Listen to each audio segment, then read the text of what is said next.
Voilà, le début du 5e Pérec de Pirkei Avot nous enseigne que le monde a été créé par 10 paroles.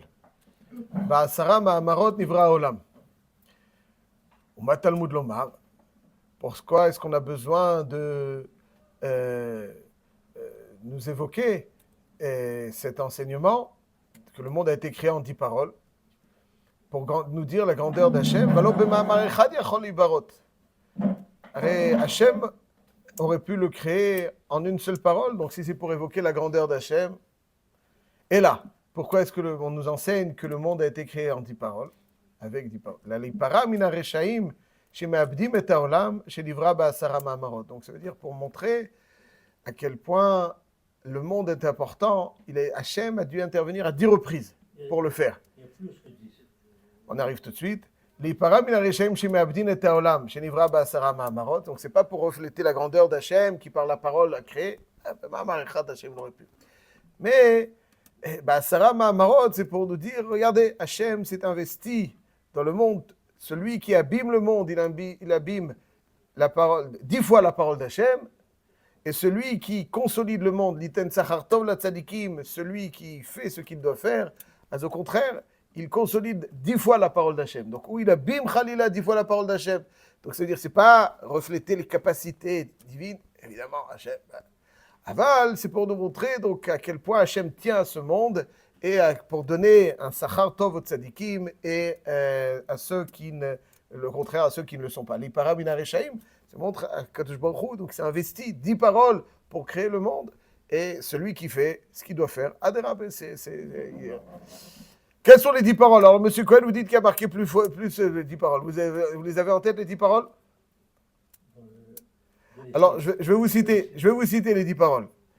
Il y a marqué dans la première fois Bereshit, il y a marqué dans Masechet Rosh Hashanah, Daf Lamed Bet. N'est-ce pas? Asara Malchuyot, Psukim de Malchuyot, il y a Asara Ma'amarot, la Gemara elle dit qu'il y a 9 fois, elle dit Bereshit Nami Ma'amaru. Bereshit aussi, c'est un Ma'amar. Donc Bereshit, c'est un Ma'amar.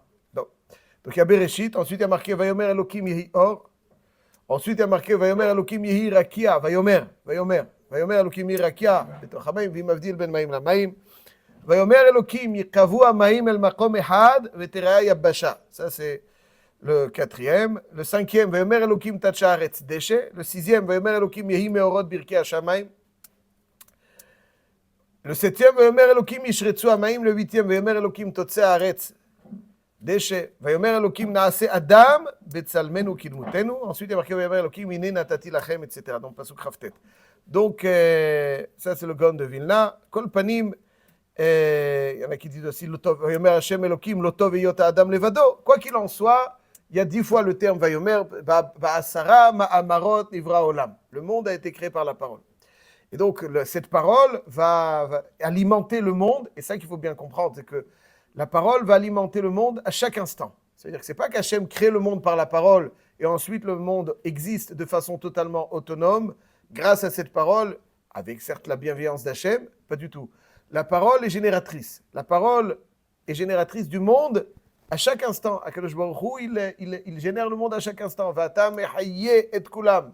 Shakol nihya bidvaro. Chaque instant. Amchadesh betuvo bechol yom tamid maaseh bereshit. Amchadesh betuvo bechol yom tamid maaseh bereshit. Hachem renouvelle chaque jour, constamment, maaseh bereshit.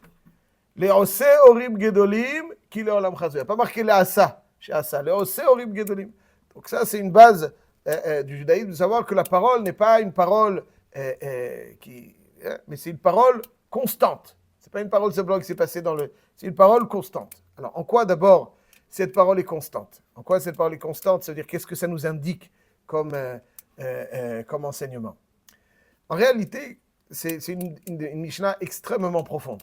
Les Asara Ma'amarot font allusion aux Esser Sfirot, il y a Aseret Adibrot, il y a Esser Makot, tout est le chiffre de 6, bon, 10, mais c'est pas trop notre sujet maintenant, comment expliquer la correspondance entre les Asara Ma'amarot, les Esser Makot, les Aseret Adibrot.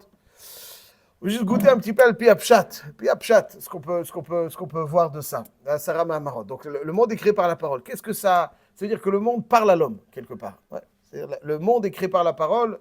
Hashamayim mesaprim kevodkel, umaasi adav magid arakia.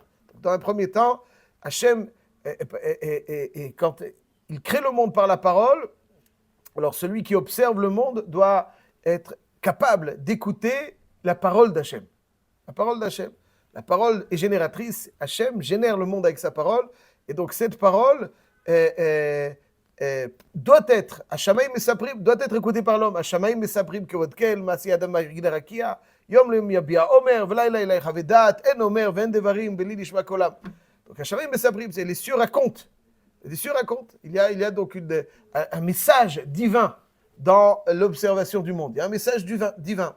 Quand quelqu'un arrive à une audition parfaite, il n'entend pas simplement une parole, mais il entend une mélodie. Ça, c'est Az Yashir. Yashir, ça veut dire, il y a marqué Az Yashir, alors qu'on aurait dû dire Az Sharu. Et voilà, alors Yashir, on peut l'expliquer au futur, la Gemara, mais le Sfat Emet nous l'explique, Az Yashir, ça veut dire faire chanter le monde. Yashir, faire chanter. Faire chanter le monde, ça veut dire être capable de se hisser à un niveau où en réalité le monde devient une symphonie. Je vois tout autour de moi le message parfait, la symphonie. Donc le propre d'une symphonie, c'est ce qui est, donc à quel point tout est cohérent. Alors le monde, en réalité, est une symphonie. La question est, est-ce que nous sommes capables de l'écouter? Donc le monde est créé par la parole parce que le monde est un message divin. Et ça, c'est dans... Mais si on arrive à se hisser à une darga très élevée, alors le monde, en réalité, chante. Le monde chante. Et nous, c'est à nous d'être capables de nous hisser à un niveau et d'entendre cette symphonie. Bien sûr, c'est la Shira. C'est Perek Shira, Vadaï. C'est ça, Perek Shira. Perek Shira, Vadaï, Perek Shira, la nature qui chante. La nature qui chante. Il faut être enthousiasmé, envoûté, touché par un coucher de soleil. Ouais, Monsieur Cohen, est-ce qu'il vous est arrivé de voir un coucher de soleil et d'avoir les larmes aux yeux? Ouais, le jardin. Il y en a qui observent et qui sont émerveillés au bord de la mer. Metsuyan. Ça, c'est le koach donc de la parole divine qui s'adresse à nous. Il y a un message. La création nous parle. Elle doit se faire l'écho. Elle est l'expression de la parole. Donc elle parle. Il y en a qui sont complètement sourds, qui n'entendent rien. Il y en a qui ont la capacité d'audition, d'entendre un message. Il y en a qui sont capables d'entendre la symphonie. En fonction des capacités et d'écoute de l'homme, alors la Bria s'adresse à lui de multiples façons. Ces Asara Ma'amarot, en réalité, ils sont ralliés au Aseret Diberot. Il y a Asara Ma'amarot et Aseret Diberot. Ma'amar, c'est une parole douce, non contraignante. Dibour, c'est une parole dure, contraignante. L'une des sources les plus... Kotomar le Bet Yaakov, Vetaged Livni Israël. Tomar le Bet Yaakov, c'est-à-dire parler, donc, le message de la Torah aux femmes doit être fait en douceur. Tomar le Bet Yaakov. Taged Livni Israël, Dvarim Akashim Kegidim. Les Asara Ma'amarot et les Aseret Adibrot ont un lien très profond, mais même Alpi plutôt Pshat, ils ont le lien suivant. Pourquoi est-ce que ça s'appelle Asara Ma'amarot, donc ce message d'Hachem, cette parole créatrice qui est porteuse d'un message. Elle s'appelle Ma'amar, et ensuite, cette parole créatrice porteuse de ce message s'appelle Dibour. Asara Ma'amarot et Aseret Adiberot. Comme on l'a dit, Ma'amar, c'est un message sans contrainte. Donc, ça veut dire que le monde, jusqu'à Matan Torah, était généré Bechesed. Ki le'olam chasdo, 26 fois, c'est 26 dorot, durant lesquels le monde a été généré Bechesed. Hachem, donc, adressait un message non contraignant. Non contraignant, d'une certaine façon non contraignant, dans le sens où il n'y avait pas le respect de certaines règles de la Torah. Il fallait juste respecter Sheva Mitzvot Benoach, la base des bases, mais il n'y avait pas de... Donc ça, c'est un Ma'amar. Hachem s'adresse au monde et cette parole donc est génératrice sans finalement solliciter la contribution, la contrainte de l'homme.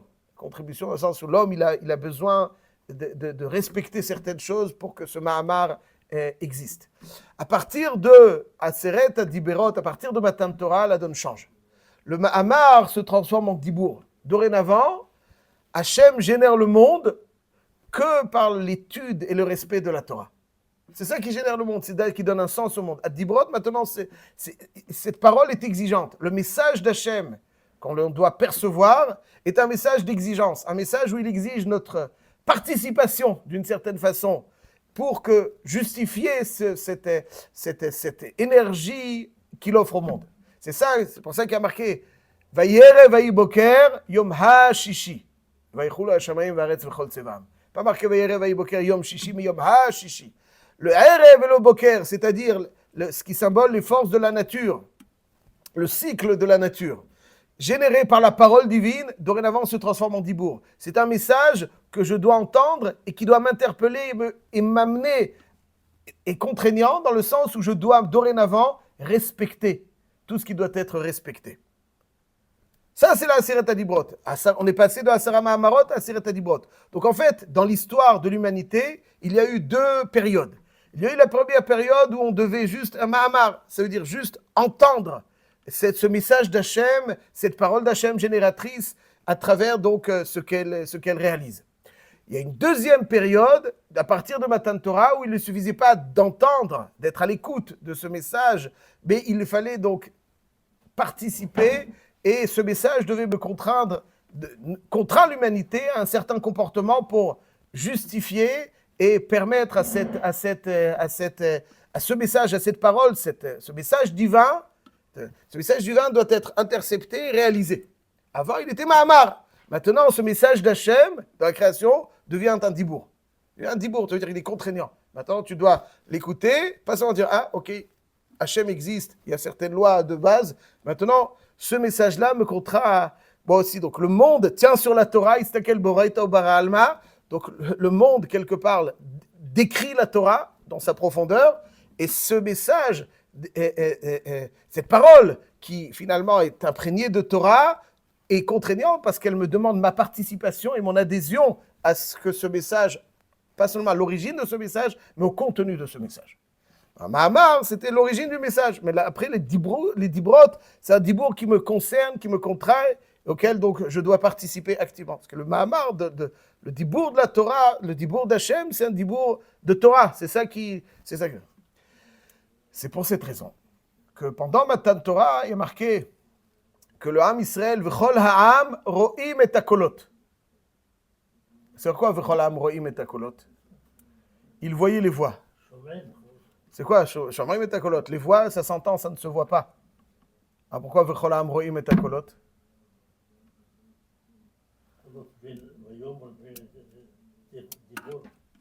Oh, ça veut dire quoi? Après, Mivologine, il dit comme ça. En fait, juste pour montrer donc cette adhésion à ce dibour, la contrainte qui devait créer donc ce dibour, et donc à l'adhésion à ce dibour, devait passer par un événement qui s'appelle Matan Torah. Qu'est-ce qui s'est passé à Matan Torah? C'est quoi l'événement de Matan Torah?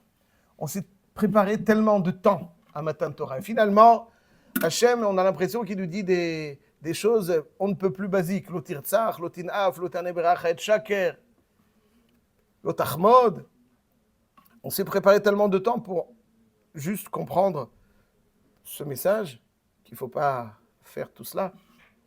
Shiva Shavuot, 7 semaines de préparation. Pourquoi? Pour entendre ça. Parce qu'Amouvan, c'est des choses très profondes. Aval le pshat, pachout, c'est vadaï. C'est pas seulement pour entendre. Le Ham Israël, le jour de Matan Torah, c'est hissé à une darga de Nevoua de Moshe Rabbeinu. Le Rambam, dans Ilchot Yesodei HaTorah, Perek Zayin et Perek Chet au début, le Meshech Chochma, le Or Sameach, dans son livre Meshech Chochma, dans son introduction à Shemot, il dit que Rambam a écrit ça, sans aucun doute, Beruach Nevoua. C'est rare, Beruach Nevoua. Le Rambam, il est nifla. Il dit comme ça. Bon, il dit que il fait la différence dans Perek Zayin de Ilchot Yesodei HaTorah, il fait la différence entre la névoie de Moshe et la névoie des autres Nevim. Les Nevim ne peuvent pas percevoir le message névoie d'Hachem à n'importe quel instant, qu'à pour le moment, Moshe Rabbeinu enoken. Et la kolzman shiachpotz, ruach hakodesh levashto ulvashora alav. N'importe quel instant, Moshe Rabbeinu décide de prophétiser, il reçoit la névoie. Il n'y a pas besoin de toutes les préparations que les autres Nevim auront besoin. Akel Sheneemar, Lech Emor Lahem. Après Matan Torah, il y a marqué, il y a une phrase. Lech Emor Lahem, Shuvu Lachem Leohalechem, Vata, Po, Amod Imadi. Ça veut dire quoi? C'est quoi, Shuvu Lachem Leohalechem? Retournez sous vos tentes. Qu'est-ce qu'il veut dire par là, Hachem? Retournez sous vos tentes. Il dit, et le Rambam, moi, si on m'avait donné cette phrase, j'aurais dit que c'est un Sfatemet. Ouais, ça a l'air d'un Pshat Hassidi. C'est-à-dire quoi, retourner sous vos tentes? C'est quoi la tente? La tente, c'est la tente. Retournez sur la tente. Pourquoi retourner? Comme si, Khalila, on dit, rentrez chez vous. Rentrez chez vous. C'est quoi, Shuvu Lachem Lo Alechem? C'est quoi, Shuvu Lachem Lo Alechem? Omer Rambam, Halamadta, שכל הנביאים כשהנבואה מסתלקת חוזרים לאהולם שהוא צורכי הגוף. לאוהל לנשמה, l'enveloppe לנשמה, c'est le gouffre. שובו לכם לא עליכם. Le Ham Israël, pendant Matan Torah, c'est complètement déconnecté de la dimension matérielle du corps pour avoir une perception claire, limpide du message d'Hachem, à quel point il génère la création. Ces dibour, ces voix génératrices, qui dans un premier temps étaient Ma'amarot, et donc dont la bria se faisait l'écho. Mais sans véritable contrainte, dorénavant, ces Ma'amarot, ces paroles se sont transformées en Diberot, et le Ham Israël a vu, parce que c'est ce à quoi ils se sont engagés, à respecter sans faille, parce que dorénavant, le Kiyum du Olam, il dépend de la Torah du Ham Israël. Ils ont vu les Dibrot, donc cette parole contraignante dorénavant, qui est intimement dépendant de leur comportement. C'est Dibour. C'est-à-dire, ce message d'Hachem, il est contraignant. Ce message d'Hachem, il est contraignant. C'est maintenant un message. Et il fallait voir ça. Il fallait voir l'âme, parce que cette parole anime tout. L'opacité de la matière, aujourd'hui, nous empêche de le voir. Mais il fut un temps où ils ont réussi à ils étaient à un niveau où ils se hissent et puis la matière n'avait pas ses limites. Ils voyaient l'âme des choses. Ils voyaient donc cette parole génératrice. Et c'est ça, donc le Ham Israël s'est hissé à un niveau de Nevoua égal à celle de Moshe. Le jour de Matan Torah, parce qu'il ne s'agissait pas simplement d'entendre et de comprendre l'Otirtzar. Il faut avoir, la Aseret Adibrot, en réalité, comprennent toute la Torah. Toute la Torah est inclue dans la Aseret Adibrot. Il fallait voir à quel point ce dibour d'Hachem qui génère le monde, c'est un dibour de Torah. Et que dorénavant, cette Torah dépend de l'adhésion, cette capacité, la parole génératrice exige, c'est un dibour, exige la contribution de l'homme pour qu'elle puisse générer tout.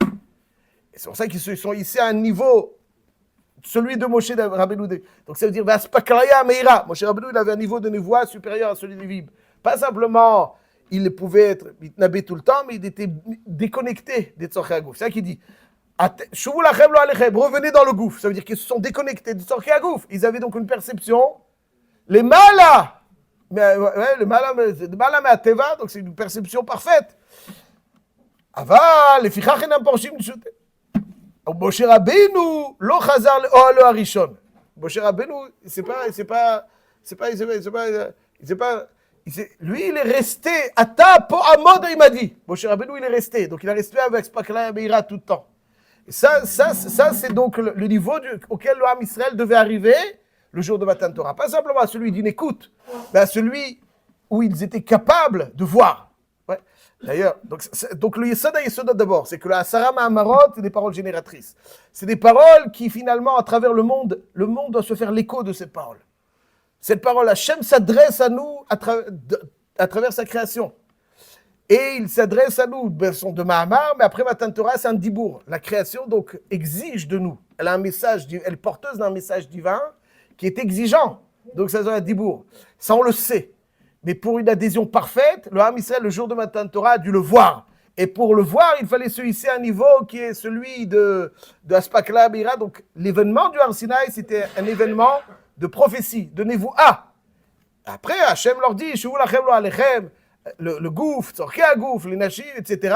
Avalata pour Amod, il m'a dit, lui, il est resté au niveau de... C'est pour ça que dans Perek Red, d'ailleurs, Rambam va dire que le Ham Israël Et le Ham Israël ne croit pas simplement en Moshe parce qu'il a fait des miracles. Parce qu'on a vu. On l'a vu, quand Akadosh Baruch Hu dit à Moshe, Moshe, lech emor lahem kach vekach. Moshe, הנני בא אליך בענן, בעבור ישמע העם בדברי עמך, וגם בך יאמינו לעולם. יאמינו לעולם, ça veut dire c'est יאמינו לעולם parce que peut-être on a vu. C'est pas que quelqu'un a fait un miracle quelconque. Tout celui qui croit sur les miracles, Ishbeli Bodofi. Les miracles, c'est pas ça. C'est pas la base de notre émouna, c'est pas les miracles. La base de l'émouna, c'est la Re'iyah. Cholam roim et takolot. Ce qui est transmis donc de génération en génération. Ça c'est le Kohar. C'est ça, Sarah Ma'amarot, livra olam. Et donc le tzaddik qui adhère à ces marot, qui finalement adhère à ces diberot, adhère à ces ma'amarot, finalement il a un mérite énorme puisqu'il adhère donc à cet investissement divin de Asara Ma'amarot, etc. dans les Rishaim. Je termine juste pour vous faire remarquer quelque chose qui est très intéressant. Merci beaucoup. Qui est très intéressant, c'est que dans la Torah, on voit donc une correspondance entre autres, entre la Sarah Mamarot de la création du monde et la Aseret Adibrot. Rashi nous dit à 2 reprises dans Maaseh Bereshit que le monde a été créé, le premier jour, tout a été créé. Il y a marqué que le Yom Rishon, voilà, Perek Aleph Pasuk Yud Dalet, il y a marqué Biyom Rishon Nivreu, Uvarvi Tzvi Alem Litalot, Kol Toldot Shamayim Va'aretz Nivreu Miyom Rishon.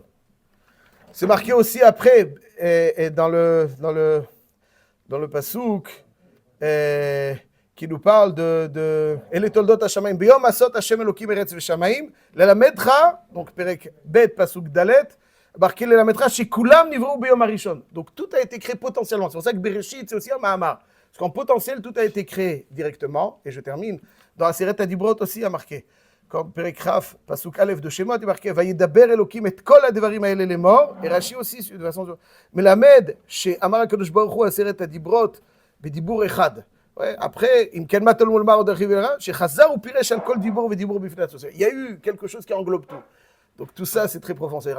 Sarah Mahamarot, la première, elle englobe tout. Après, donc ça s'est concrétisé. Ça s'est concrétisé, c'est élargi, c'est répandu, pour donner du Sachar Tzadikim. La Torah, c'est la même chose. Il y a Anochi qui collait le tout, et ensuite il y a aussi donc la même configuration, le développement de ce potentiel, de ce message contenu déjà dans Anochi, qui Ana Nafshi Katvit Yavid, comme le dit la Gemara. Hazakum.